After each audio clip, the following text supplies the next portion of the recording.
I'd like the prayer. Heavenly Parent, our beloved Heavenly Parent and our true parents of heaven, earth, and humankind, we're so grateful to gather this morning as brothers and sisters in our holy community, Heavenly Parent.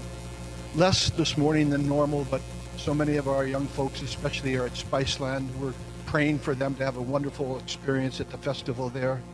Let us also, even though our gathering this morning is humble and less than normal, but we're so grateful that still we can gather and share together one heart as brothers and sisters with a message that you would like to offer us, Heavenly Parent. Please open our hearts and our minds that we can receive whatever you would like to offer and give this morning, Heavenly Parent.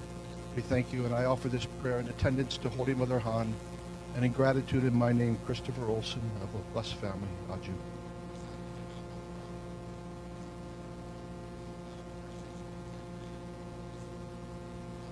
We have a more cozy meeting this morning.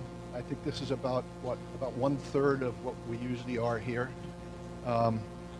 Sorry to not see young folks so much. There's a little bit of youth here, but for the old timers, let's share together as well. This is the title of the sermon I wanted to give this morning, A Life Not My Own. Maybe to begin, let me just explain a little bit about what I mean by that. You know, of course our life is our own. God gave it to us. God created us with free will, with responsibility, with our personality, character, emotion, creativity. So we do have a life that has been given us. It is our life. And what I mean by this title, this expression, is that even though we have our lives, we can, if we so choose, offer it back to God and have the focus and the consciousness that our life actually is a life that belongs to God.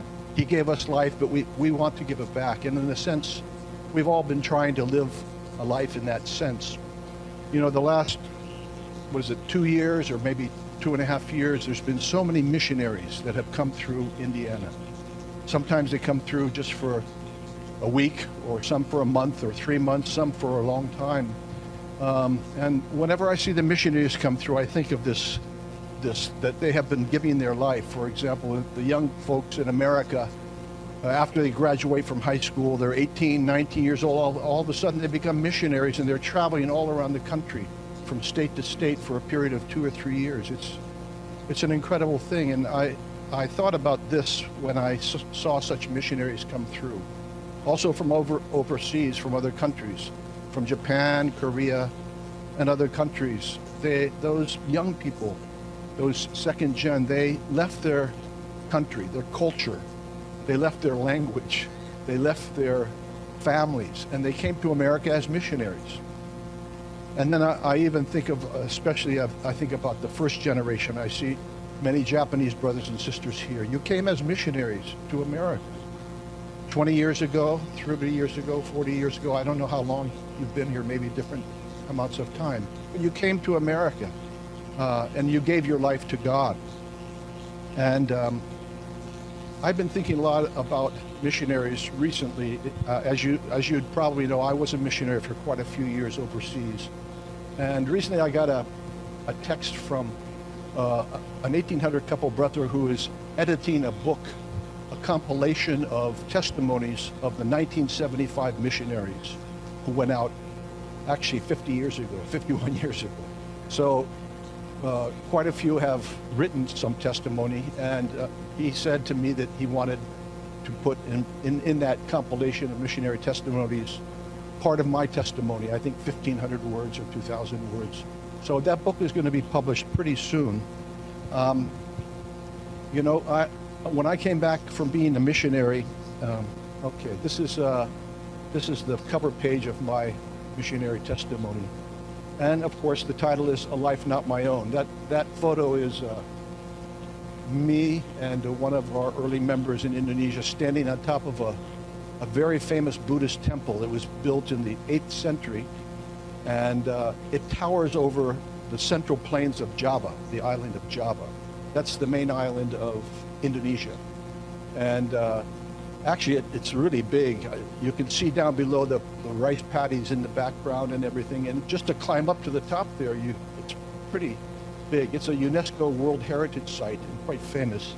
Anyway, I just wanted to show that. That's the cover page of my testimony. I came back and I hadn't written my testimony for 26 years. I let it go. I let it go. I thought I'll write it someday, but I didn't write it. And I went in 2020 to Korea at the time of COVID. COVID was just coming out at that time. And True Mother, through one of her assistants, directed to the 1975 missionaries that she really wanted us to write our testimonies. She wanted us to write our testimonies. And I felt ashamed, really, and a little bit guilty. And so when I went back to America in 2020, it was the time of COVID, I said, I have to write it.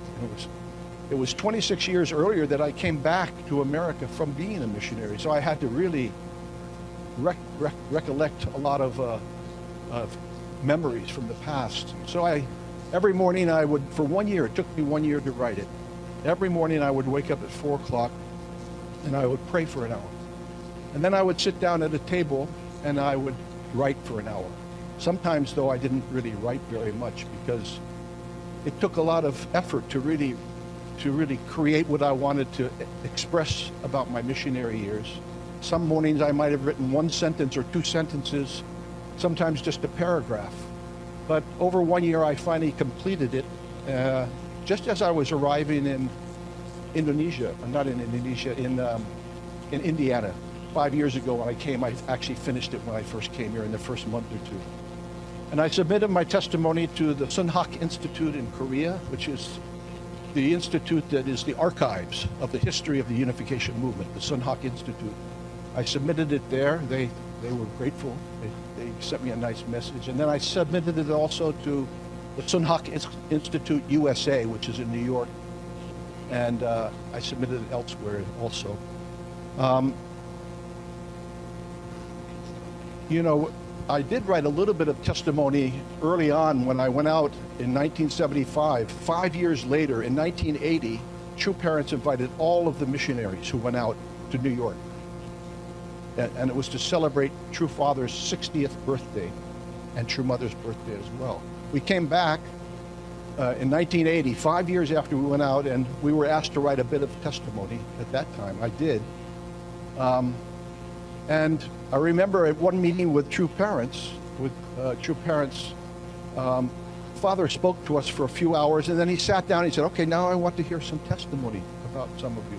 He asked 2 or 3 to give a testimony. The first one he asked was me. He pointed to me and said, get up and give your testimony.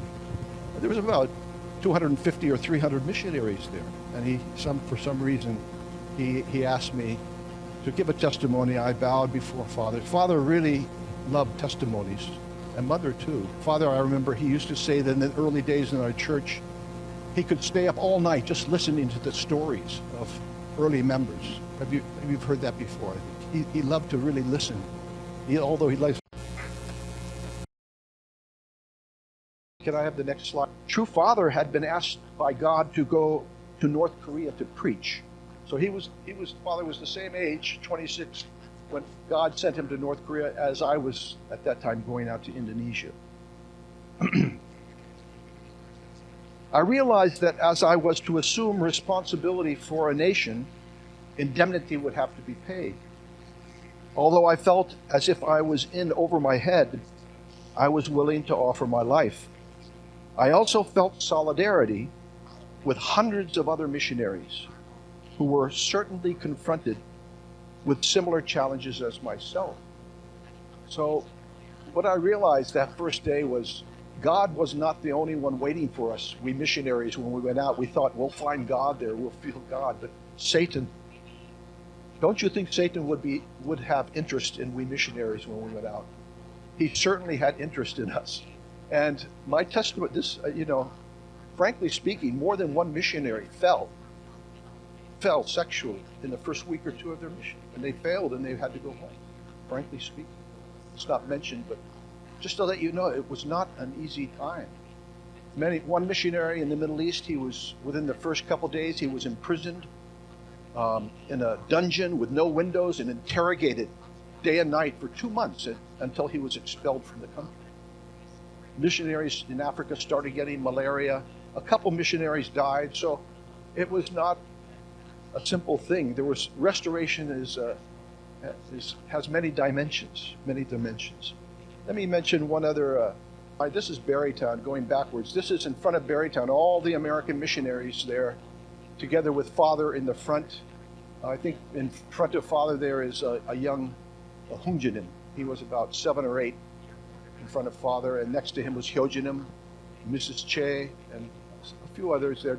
Reverend Sudo up to the far left-hand side there, Reverend Sudo. He was the teacher of our 100-day training. But that's the missionaries gathered there. It's kind of historical. Father wanted to take photos by region, so this is the Asian missionaries who were to go to Asia, and then he took photos with other African missionaries and so on. These are the missionaries that went to India and Pakistan, Thailand, Philippines, and Asian countries. I'm in there somewhere. I'm behind Mrs. Che over there. And you can see the young Hunjanim there, right in front of Father with Hyojinim right next to him. It's a beautiful photo.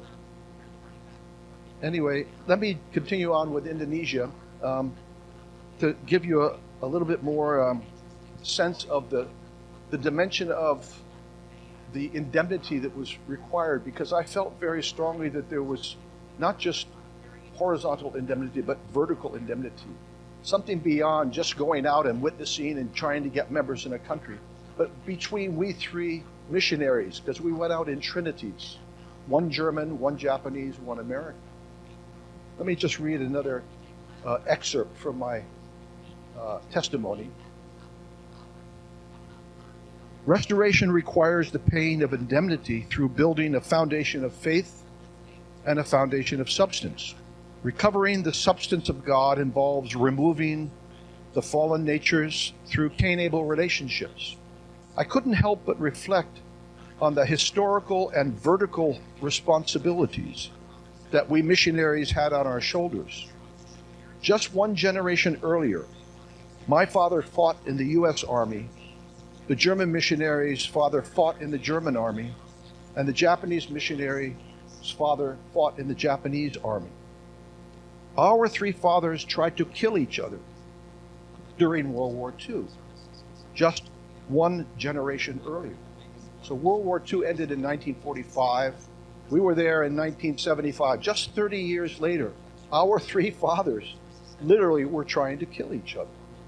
And I think Father understood the more vertical, elements of what the missionaries were trying to. He chose those 3 nations to go out together to resolve historical issues, historical things, vertical things. So we, fortunately in our case, I had heard of stories where some of the missionaries didn't so easily unite.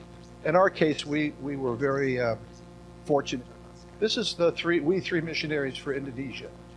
Kazuya Kashu, he was the same age as me, 26, and he had just been blessed in the 1800 couple blessing. And Margit Lysing from Germany, she was a 19-year-old sister who had only been in the church 1 year, just 1 year. And she came out. In Germany, they didn't have a lot of older members, so when Father said Germany send out missionaries, they just had to send out who they could. There were some German missionaries who were only in the church 6 or 8 months. So they didn't really understand the principle almost. Anyway, it was a wonderful union we 3 were able to share together. I really learned to love them. And if I can speak just frankly, Margit, the German sister, even though she was not blessed and she was so young, she was probably, my feeling is she was probably the best of the 3 of us. She was a really, really good missionary. This is me giving a lecture with a few people watching. It was pretty humble environment there. We didn't have any money, very little money. I was probably skin and bones. I think I was about 125 pounds. We didn't have a lot of food. We but it was the blackboard was a piece of plywood that we bought and painted it black and bought a box of chalk, and that was the technology we had. There were no smartphones. There were no computers. We didn't even have a telephone.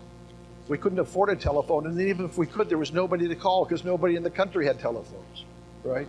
When we wanted to communicate with headquarters, World Mission Department, we would go to the telecom office in downtown Jakarta and make a call from there. It gives you a little bit of idea of the environment there. And this was when Tiger Pak came as an itinerary worker, a 36 couple, you could see him in the middle. He spent 3 days with us, but these are some of our early members.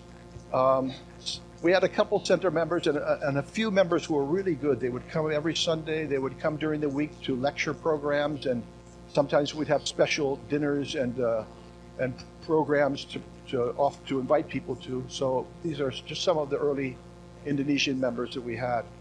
After 3 years, I was changed. We got a communication from World Mission Department saying that True Father had changed my mission, that I was to go to Australia immediately. And I thought, why am I being changed? I thought I was going to stay in Indonesia basically forever. And I was excited about it, but also very sad because the two missionaries, co-missionaries, had to stay behind and keep going. Anyway, I think it was the next day, I got on a plane and I flew to Australia. And Australia had been a mission established even before the 1975 missionaries. They had missionaries sent in the early 70s, and it was an established church. They had 5 centers in Sydney, Melbourne, Canberra, Adelaide, and Perth. About 35 or 40 dedicated members living in the church center and working hard.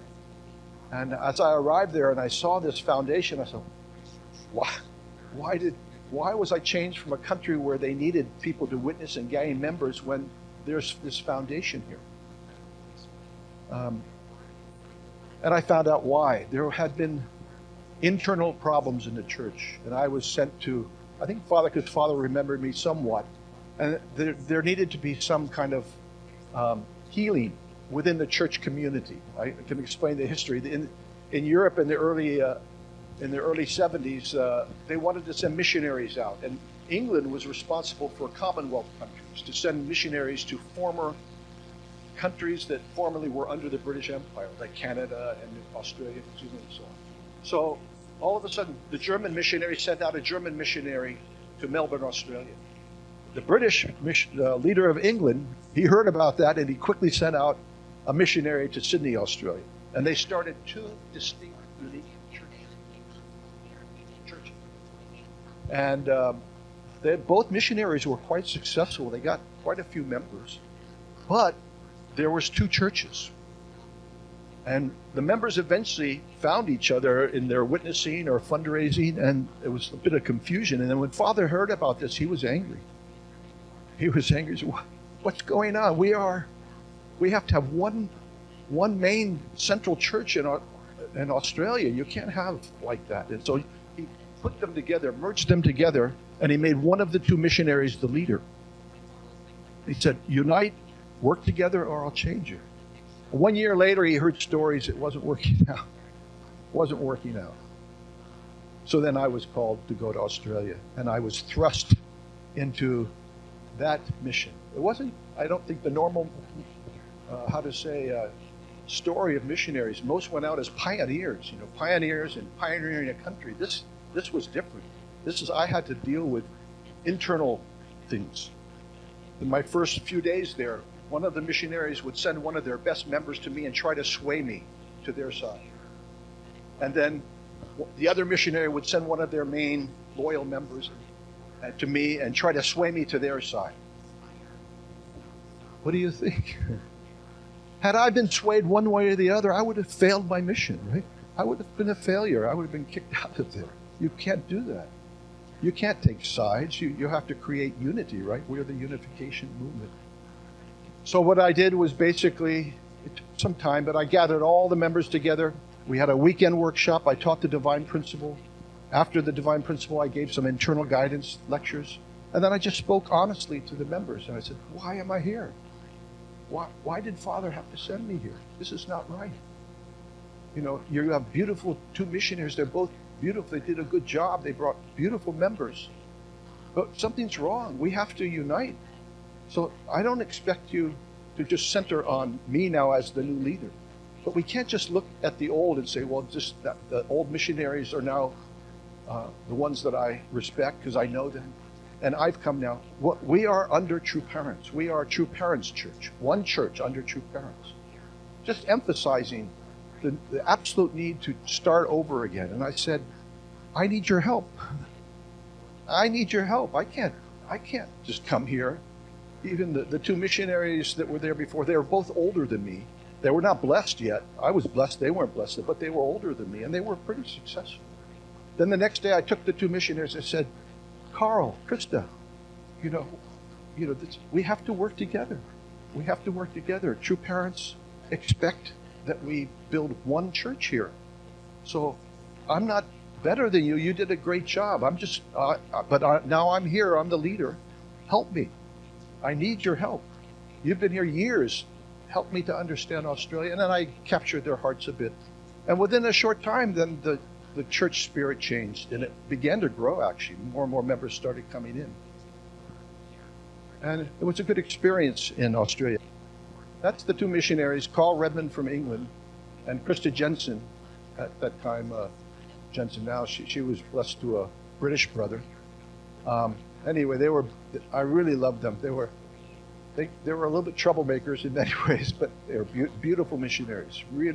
They really truly lived a life not their own. This is me giving I think I'm leading a song there, but I was about to speak and give something that's in Melbourne, Australia. And one more photo from Australia, a cute one with a koala, just to show you that I was in Australia there. I had a nice koala in my arms. They're pretty passive critters. Anyway, after a year and a half, I left.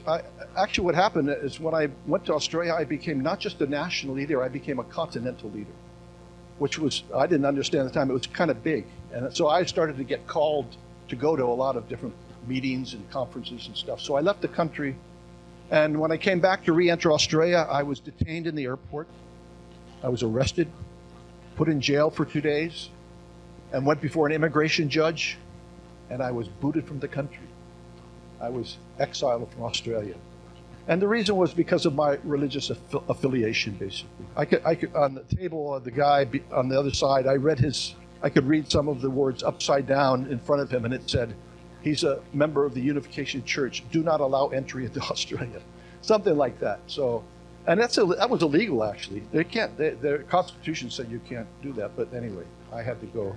And I went back to America, and True Father heard the story, and then he assigned me to my next mission, which was New Zealand. Right next door to Australia. Actually, if you look at a map, it's just their neighbor countries. There's just a lot of water between them.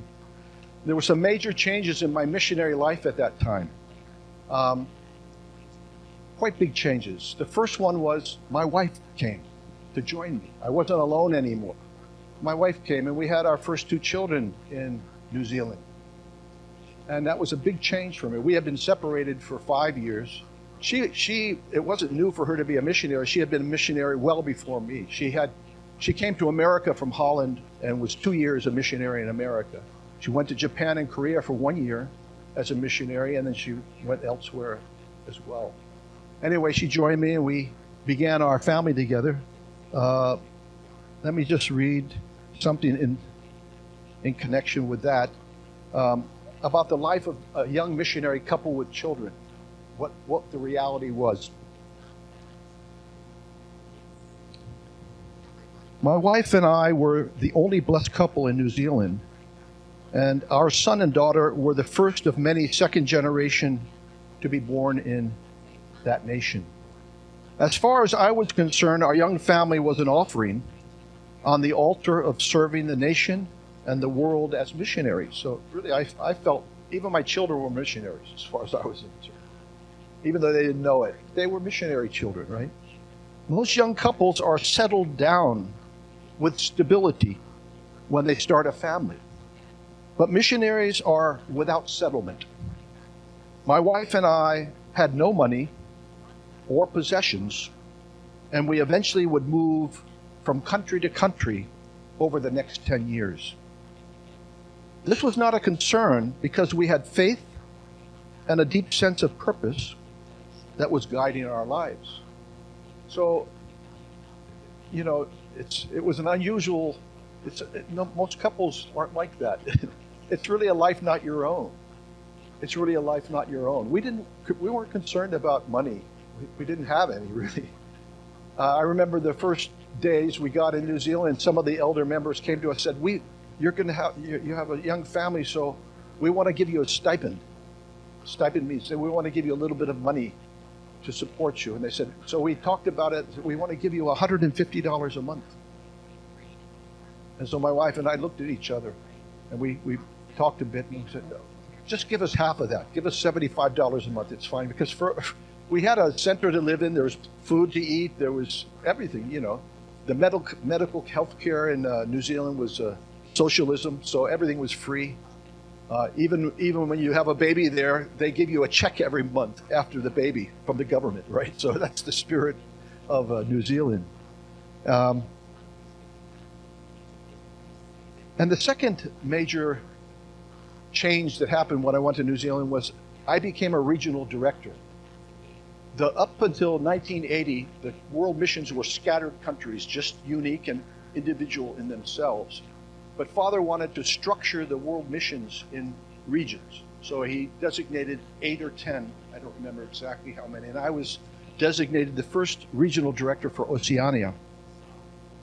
This was the first 40-day regional training session that I gave. Actually, eventually I would end up giving throughout the next years about 8 or 9 40-day regional training sessions. This was you can see there Reverend Kwok and Joe Tully and Mr. Yoshida and a lot of people in there. But there you can see Papua New Guineans and Tongans and Fijians and people from Australia and New Zealand. It was a beautiful, that was our own training center. We owned that property in the countryside of New Zealand. And what I emphasized in those 40-day regional training sessions was, of course, the main thing was teaching the divine principle, unification thought, and a lot of things. But always a lot of internal guidance, specifically the blessing, because I knew the blessings were coming. And so I gave, in all those 40-day trainings I would always give 4 or 5 days of just concentrating on the blessing, the history of the blessing and the inner meaning and the theological importance of it and how to prepare and attitude and everything. And what happened eventually was, in that region, I was able to send to Madison Square Garden, for the blessing in Madison Square Garden, about 35 members from that region I was able to send for that blessing, which was a wonderful blessing for that part of the world. Nobody ever had been blessed before. And they could go to Madison Square Garden. I'd like to mention also about maybe the more internal struggles that missionaries had. Like, I try to be frank in this testimony, but we had to serve others and love others and raise up others, but all the while within ourselves, we had to deal with our own issues, right? Our own struggles and the like. So let me just read one passage. I think it kind of expresses a little bit about that topic. Oceania was only the first of 4 missionary regions that I would eventually be given a responsibility to care for. As I look back now, I feel so much remorse to my God for having to rely on someone as inadequate as myself. Simultaneous with my public mission, or at the same time with my public mission, there was always the other present reality of my own personal battles and struggles. The history of restoration is a history of separating from Satan. As a missionary, you go out to save the nation and the world, but so often I realized that the nation and the world that I went out to save was actually saving me. I was being resurrected from death to life all the while, and this overwhelmed and humbled me. There was no comfort zone in my missionary life, as the environment and challenges were constantly changing and causing the limitations of my heart to expand. Heavenly Parent put me into unknown territories and dimensions that I had not yet previously known, and I was forced to confront myself all the time. So I really felt that I told Father in the testimony one time, I told him, Father, I went out to save the nation, but the nation saved me instead. Because when you go out and you have to confront whatever you have to confront, it really just opens up your heart. Your heart has to expand. If your heart doesn't expand, you're not going to make it. And so just the mission itself and the responsibility itself was incredible. My 3-year missionary visa in Indonesia expired. Actually, when I went there, I was made a reverend. Actually, I was made a reverend in 1980 by World Mission Department, 36 couple. I wouldn't say that I was officially ordained, but I was given, I think, probably more realistically for visa reasons than anything. But they made me a reverend with a document and everything, and I finished my 3-year missionary years in New Zealand, and the 3-year period expired, and they wouldn't extend it. And so I was missionless again with my wife and my 2 young children. We went back to New York, stayed in the New Yorker in one of the little rooms there for about 6 weeks, until finally we were given the mission of Chile in South America. And that would begin a period in Latin America for the final 10 years of our missionary life. 10 years we spent in Latin America. 2 years in Chile, 5 years in Colombia, and 3 years in Mexico. And all the while we were living in each of those 3 countries, I was designated the regional director of the countries around it. So I would eventually have 4 regions that I would be responsible for. So first we went to Chile, and then I was responsible for the southern cone countries, Argentina and Uruguay, Paraguay, then eventually to the northern part of South America, Peru, Bolivia, Venezuela, and then Central America, all the Central American countries, Nicaragua and Costa Rica, and centered on Mexico. That's in Chile. The elderly lady in the back is my wife's mother. She's an old-time member. She was blessed in 1976. The year after my wife and I were blessed, she was blessed in a special blessing in New York. And our Chilean members there. That's another one of the 40-day regional training sessions. That one is in Ecuador. It was about 20 miles from the equator. And we had usually those workshops, we have somewhere around 35, sometimes 40 members who would participate. It gives you an idea. And always we would concentrate on the blessing. Of course, we studied the divine principle and all the important things, but I would always spend at least 4 or 5 days on the blessing. And the result was that eventually, after my time in Latin America, after giving education and preparing for the blessing, I was able to send to Korea, to 1 or 2 of the blessings in Korea, probably about 40 members, some of the earlier blessed members in Latin America, excluding Brazil. Brazil was a unique case. They had their own big, foundations there. But this was non-Brazil, Latin America, and we sent quite a few members for the blessing. So between Oceania and there, I was able to send probably, I think a lot of it was because of the 40-day training education that could inspire the members. We sent quite a few to the blessings, which I still feel very grateful for. And so I really concentrated my mission in Latin America on educating the members. When I went there was just a few scattered countries with a few members here and there. 1 or 2 of the countries were a little bit more developed. But some of the countries had no members, or 1 member or 2 members, something like that. So I was able to meet, you can imagine how many missionaries I worked with. I worked actually altogether, if you can include in those 4 regions, I was responsible for 27 countries. And each country, most of them had at least a couple missionaries. And so I probably was blessed to work with about 50 missionaries who went out when I went out.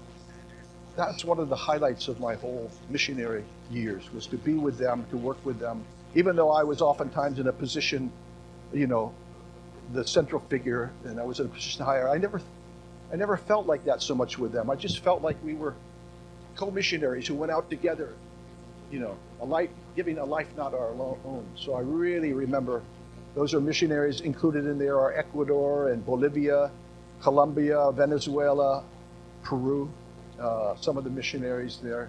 That's in Mexico with my young family. By that time, I expanded from 2 children to 5. The one in the blue shirt was born in Chile, and then the 2 younger ones in Colombia. That's my wife's mother there as well. 3 generations. I've really skimmed over the mission. You know, it's 20 years of mission. I could tell stories and everything, but I don't have time. I want to talk a little bit about the environment in Latin America. There was a lot of danger in Latin America. When I first arrived in Chile, you get to the airport and there were soldiers marching around the airport with submachine guns, automatic weapons, marching around, not police, but military with helmets. It reminded me of Korea the first time I went to Korea. There was a military government in Korea in 1975 when I went for the blessing. When I arrived at Gimpo Airport, they didn't have Incheon Airport then. There was soldiers, Korean soldiers with helmets on and with sub-automatic weapons marching around the airport in Korea. It's because of the dangers that were there. When I went to Colombia, it was the same because of the drug cartels and the liberation armies. There were soldiers with weapons. So it really tells you when you go into a country and you see that, there's problems there, right? A lot of things. Like in Colombia, there was the largest revolutionary army in Latin America, 25,000 members of FARC, the Fuerzas Armadas Revolucionarios de Colombia, the armed forces, the revolutionary armed forces of Colombia, 25,000. They were killing people all over the place. And the drug cartels were just as bad. So there was a lot of dangers. They had things there in South America they call toca de queda. Toca de queda is like martial law. Martial law is if you go out at night, they will shoot you. You can't go out at night. When it gets dark and until the sun comes up, don't go out at night. You'll be shot on sight. That was the reality in more than one country where I was. And I told my wife in Chile, she was pregnant. I said, please don't go into labor at night. We might have some problems. But of course, women don't have a choice, right? And sure enough, she went into labor at night. And fortunately, the government was aware of such issues, so they had a hotline, a telephone number you call up, and they send an army truck with canvas over it, and you climb in the back and with the side things there, and we rumbled down the streets of the city, empty, completely deserted, nobody out and about. That was the reality there a lot. Bullets flying around, more than once bullets flying around, bombs going off. But another danger that we had as missionaries in general was, I think, the more internal dangers. You know, we went out and there was a lot of missionaries got sick, we got malaria, or we didn't have a lot of money, so the diet wasn't great, and healthcare was not very great. The education for the young children that were starting to grow was not good. Maybe I can just read one little final excerpt from my testimony about the Bolivian missionary, Mr. Iwasawa, which tells a little bit the story of the dangers and the lack of health care. Our many Unification Church missionaries sacrificed and suffered all over the world, and some even died. When I was visiting Bolivia for the first time, our missionary, Mr. Iwasawa, asked me if I would like to visit the grave of their child. I was taken aback by this news and learned that this precious child of Bolivia lived only a few days. It deeply saddened me that this beautiful Japanese missionary couple had to make such a tearful offering. About 2 or 3 years later, I received the devastating news that the Iwasawas had to bury a second child on Bolivian soil. This time the child only lived for a few hours due to the inadequate medical knowledge of the midwife. Apparently the midwife didn't tie the umbilical cord properly on the baby, and the baby bled to death, blood coming out of the umbilical cord. That was the level. I myself have a couple testimonies about being misdiagnosed and being given the wrong medicine and stuff, but there were a lot of, the developing world is not like Japan, the quality of medical knowledge, and like America or Germany. You go to the third world, or we bet it's better to say the developing world. There's a lot of things there that go on. In any case, my conclusion, really, maybe to close off, is that one of the deepest highlights for me was to work with the missionaries. I was able to work with about 50 missionaries from Japan and Germany mostly. And that was precious. We were like colleagues. We were like, we had one heart, one spirit. We went out at the same time. And as well, I was able to teach the divine principle to hundreds of young people around the world in many nations. I was able to teach the truth of the principles. Beautiful members, beautiful members. I bump into a few of them here and there over the years in Korea, when I go to Korea, or in America sometimes. Some of them got blessed with Americans, and I've seen them in Las Vegas or in other places. And it's incredible, the memories of working with such beautiful brothers and sisters. So I can say, in a sense, my missionary years saved my life. Now I know why God whispered in Father's ear and said, yeah, send him out. God was taking care of me as I was trying to take care of the places where I was. So we need to, our lives on earth are really to learn to love as God loves, and to be able to be put in an environment where you go to incredible, different cultures and environments. It really broadens your scope of heart and intellect and everything. So I'm really grateful for the missionary years, and that's why I think also here, just thinking about the missionaries that have been coming through, they didn't have perhaps the same 20-year experience that I had, but just seeing them go the way of a life not your own. And even as I look at all of you, you're the same. You have lived a life not your own. So with that, I think I'll just conclude my sermon. Thank you.